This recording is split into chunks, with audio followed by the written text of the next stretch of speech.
Ethel s'occupe de son petit frère David, de 7 ans son cadet. Mais qu'importe la rudesse de ce quotidien. Au milieu des danseurs, un jeune homme se distingue. Il a 18 ans, elle en a 21. C'est le coup de foudre.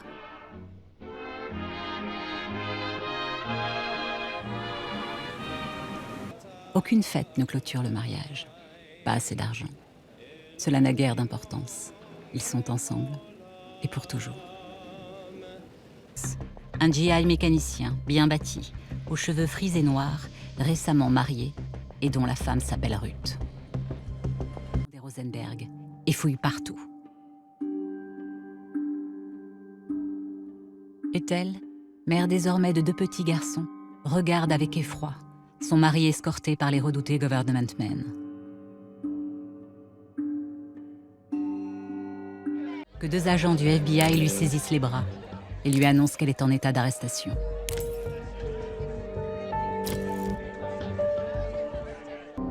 Une 3e personne est assise sur le banc des accusés avec le couple. À la gauche de Ethel, Morton Sobel, le meilleur ami de Julius, qui l'aurait recruté comme informateur.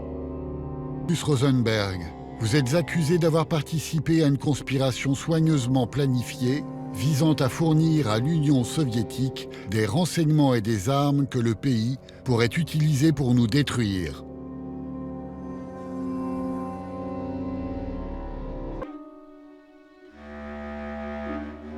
Julius s'est vanté d'avoir des contacts avec des savants dans tous les États.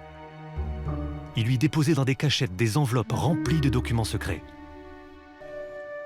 Sans regarder une seule fois sa sœur, David continue de répondre au procureur et creuse minute après minute la tombe des Rosenberg.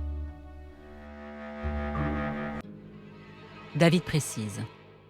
Pendant l'une de mes permissions à New York, j'ai remis ces croquis en main propre à Julius. J'ai aussi rédigé des notes sur tout ce que j'ai entreaperçu à Los Alamos. Mais mon écriture était illisible. Julius proposa que Ethel tape mes notes à la machine, comme elle faisait pour tous ses autres. Le temps est venu pour les Rosenberg de se défendre. Dès le début de l'interrogatoire de son client, l'avocat Emmanuel Bloch entre dans le vif du sujet. En répondant ainsi, Julius n'est pas seulement courageux, il est surtout naïf, car il n'a toujours pas mesuré l'ampleur de l'anticommunisme. Sur les conseils de son avocat, Ethel utilise le 5e amendement qui lui permet de ne pas s'auto-incriminer. À la question du procureur « Avez-vous adhéré au Parti communiste ?» Ethel déclare « Je refuse de répondre car cela pourrait me mettre en cause. »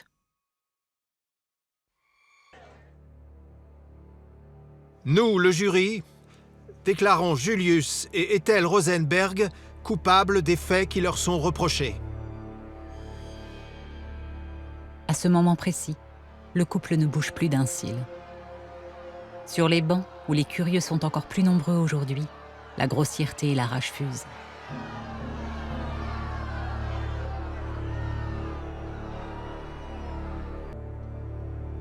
Je considère que votre crime est pire qu'un meurtre.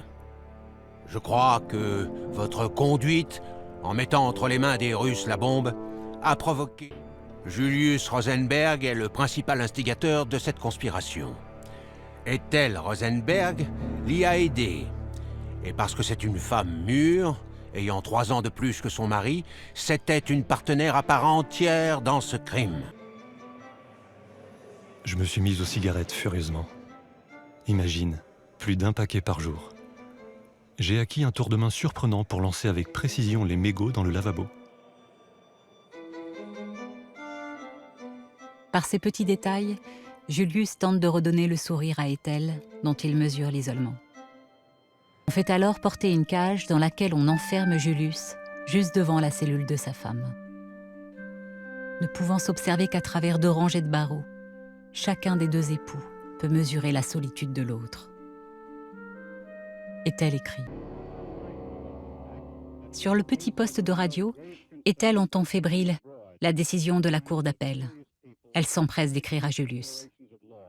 « Mon chéri, j'ai appris l'horrible nouvelle.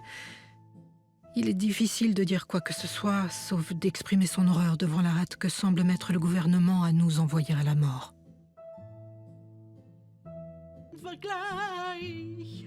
Ay binemt menevi selekhat Norebi selemazel Abi seleglik Ay binemt menevi selekhat Norebi selemazel Abi seleglik. Après avoir passé leurs derniers jours ensemble, à 19h20, Julius et Ethel se disent adieu. Toujours séparés par des barreaux, les époux ne peuvent s'étreindre. Des mots seulement échangés, que personne cette fois ne lira.